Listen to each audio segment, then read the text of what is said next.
Live सुरू आहे जो अख्खा विश्व याला बघतो. मी त्यांच्यासाठी 2 मिनिटात जे काही मराठीमध्ये आपण सांगितलं आहे ते विश्वाला जरा हिंदीमध्ये सांगायचा प्रयत्न करतो. अभी हम लोग महाराष्ट्र के हिंगोली जिला में हिंगनी इस गांव में है.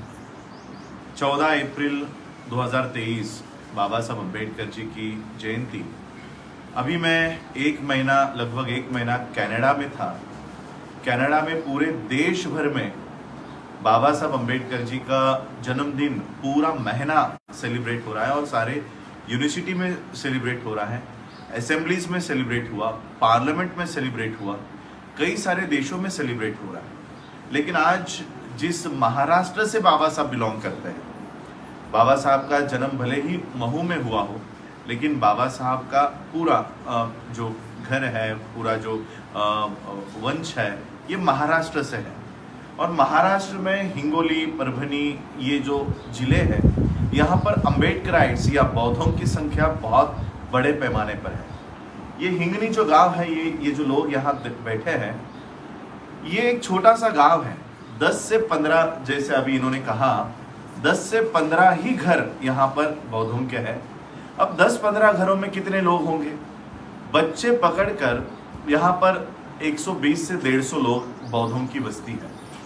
बाबा साहब की जयंती यहाँ पर मनाने के लिए कोर्ट तक ये लोग जाकर आए और जिस दिन बाबा साहब की जयंती मनाने की परमिशन मिली, 1200 से 1500 पुलिसकर्मी यहाँ पर तैनात कर दिए गए थे.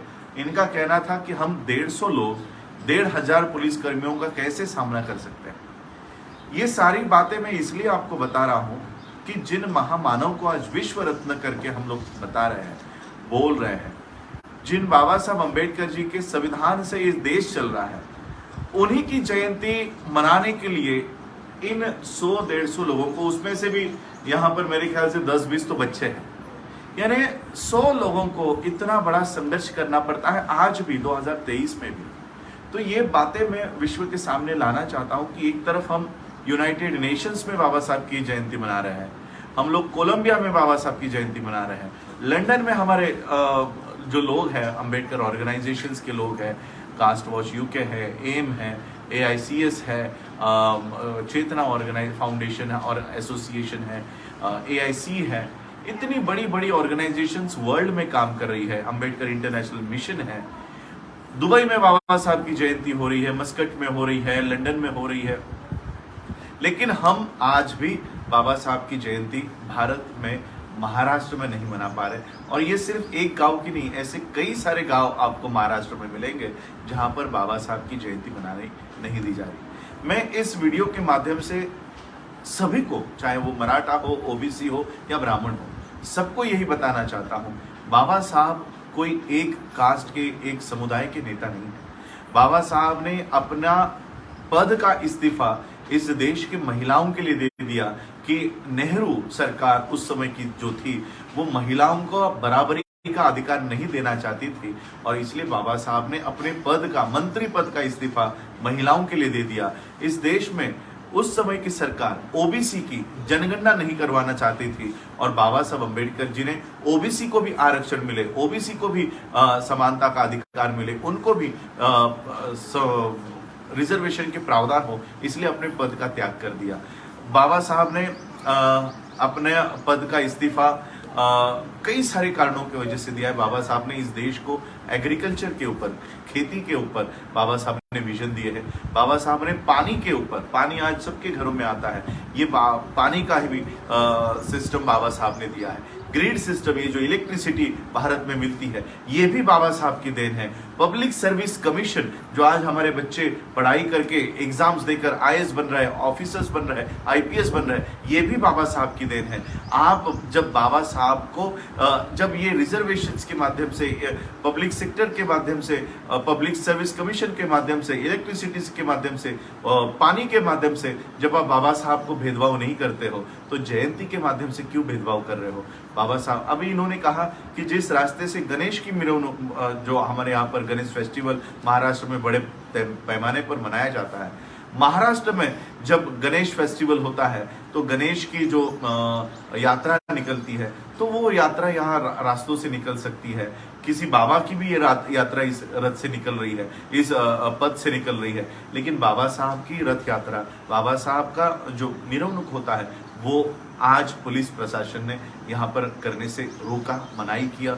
1200 से 1500 पुलिस यहाँ पर गांव में, इन भोले भाले, आप, मैं चाहूंगा कि आप कैमरा इन लोगों की तरफ घुमाएं।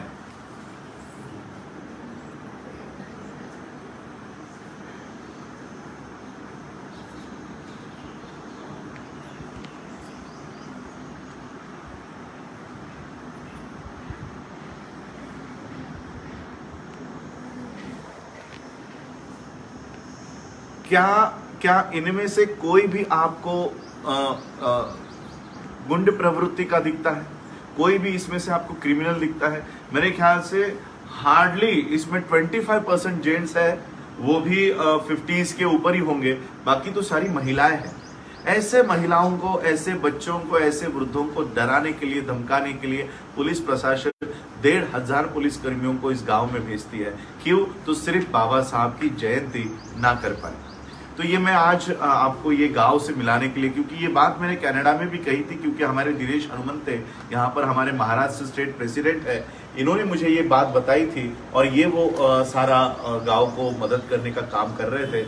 मैं कनाडा में जब था तो ये बात मुझे मेरे कान पे आई थी कि महाराष्ट्र के एक गांव में बाबा साहब की जयंती न मनाने के लिए बहुत सारी घटनाएं यहाँ हो रही है और गांव के लोगों को कोर्ट में जाना पड़ा और कोर्ट में जाकर इन्होंने परमिशन लाई। लेकिन परमिशन लाने के बावजूद भी, अब परमिशन तो कोर्ट ने दे दी, लेकिन इम्प्लीमेंटेशन कौन करेगा? यहाँ का लोकल प्रशासन करेगा, यहाँ का लोकल पुलिस करेगा, पुलिस स्टेशन करेगा।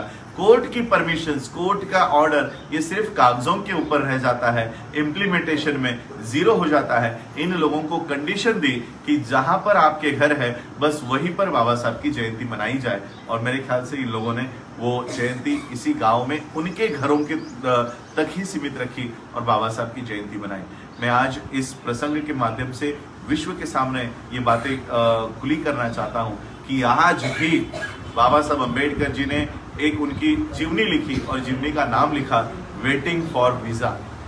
मुझे लगता है आज भी बाबा साहब को भारत में घूमने के लिए, उन्हीं के देश में घूमने के लिए, उन्हीं के देश में मुक्त संचार करने के लिए वीजा की आज भी जरूरत है। आज भी भारत के ब्राह्मणी सिस्टम ने बाबा साहब को वो वीजा दिया नहीं। जब बाबा साहब यूएस जा सकते हैं, यूके जा सकते हैं, यूएई जा सकते हैं, हर विश्व के हर देश में जा सकते हैं, लेकिन वही बाबा साहब भारत के महाराष्ट्र के इस हिंगनी गांव में नहीं आ पा रहे। हम लोगों को बाबा साहब अम्बेडकर जी को जाति धर्म से ऊपर मानवता के लिए बाबा साहब ने काम किया है, ये बातों को सामने लाना बहुत जरूरी है। और हर जो जाति मानसिकता लेकर जो लोग चल रहे हैं, चाहे वो यहाँ का पुलिस प्रशासन हो, यहाँ का सरपंच हो, यहाँ की गांव के लोग हो, या जो कोई हो, उन लोगों को ये जाति मानसिकता छोड़कर बाबा साहब को मानव कल्याण के लिए एक मसीहा के तौर पर हम लोगों को बाबा साहब को देखना चाहिए। मैं अब इन गाँव वालों से मराठी में संपर्क करूंगा।